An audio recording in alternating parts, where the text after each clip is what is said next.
আসসালামু আলাইকুম, কেমন আছেন সবাই? আমি আজকে আপনাদের দেখাবো খুবই সহজ একটি রেসিপি, সেটি হলো বেগুন ভর্তার রেসিপি। এই বেগুন ভর্তাটা আমরা সবাই কম বেশি খুবই পছন্দ করে থাকি। এখানে আমার 2টা বেগুন আছে, আমি একটি বেগুন এই ভর্তা বানাবো। এই বেগুনটা আমি আগুনে পুড়ে তারপরে বেগুন ভর্তা বানাবো। আমি যেভাবে আজকে ভর্তাটা বানাবো সেই ভর্তাটা এভাবে ভর্তা বানালে খেতে খুবই ভালো লাগে। প্রথমে আমি বেগুনটার মধ্যে সরিষার তেল মেখে নিব ভালো করে। এই বেগুনের মধ্যে আমি ভালো করে সরিষার তেল মেখে নিলাম। এখন আমি গ্যাসের চুলায় চলে যাব।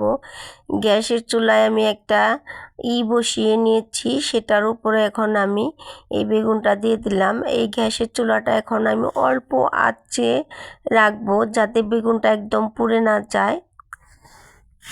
বেশ কিছুক্ষণ ভরে আমি বেগুনটা খুব অল্প আছে পুড়ে নিব।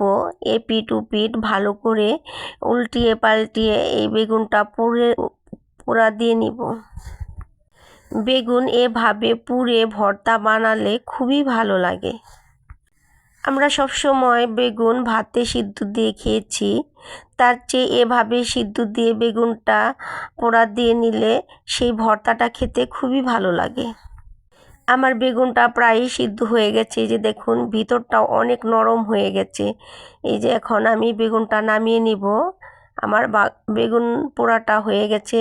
এই যে উপরের যে একটা থাকে সেটা একটু পুড়েছে, কিন্তু ভিতরটা সম্পূর্ণ ভালো রয়ে গেছে। এই যে দেখুন অনেক সুন্দরভাবে সিদ্ধ হয়েছে ভিতরটা। উপরের যে চোচাগুলো পুড়েছে সেগুলো আমি উঠিয়ে ফেলে দেব। যে কোনো বেগুন এভাবে পোড়া দিয়ে ভর্তা বানালে খেতে খুবই ভালো লাগে, তবে দেশি বেগুনের ভর্তাটা বেশি ভালো লাগে। এখানে আমি পেঁয়াজ কুচি নিয়েছি আর নিয়েছি পেঁয়াজের পাতা।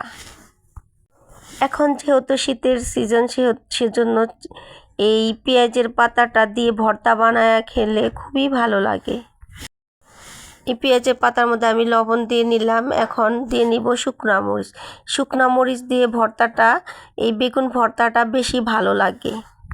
কাঁচা মরিচ সিদ্ধ দিয়েও সেটাও ভালো লাগে, তবে শুকনা মরিচের ভর্তাটা সুন্দর একটা গ্রান আসে এবং সেটা খেতে বেশ ভালো লাগে। আর আমি বেশিরভাগ ভর্তাই এই শুকনা মরিচ দিয়ে পছন্দ করি।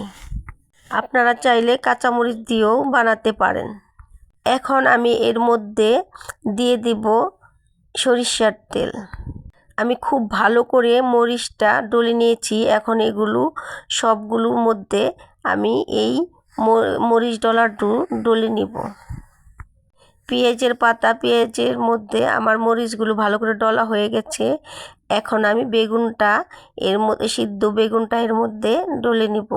আমি কিছু মরিচ আলাদা রেখে দিয়েছি, কারণ সকালবেলা গরম ভাতের সাথে মরিচ ডলাটা খেতেও খুবই ভালো লাগে। খুব সহজেই হয়ে গেল আমার সুস্বাদু এই পোড়া বেগুনের ভর্তা। এভাবে বেগুন পুড়ে ভর্তা বানালে 2 প্লেট গরম গরম ভাত একদম চেটেপুটে খাওয়া যায়।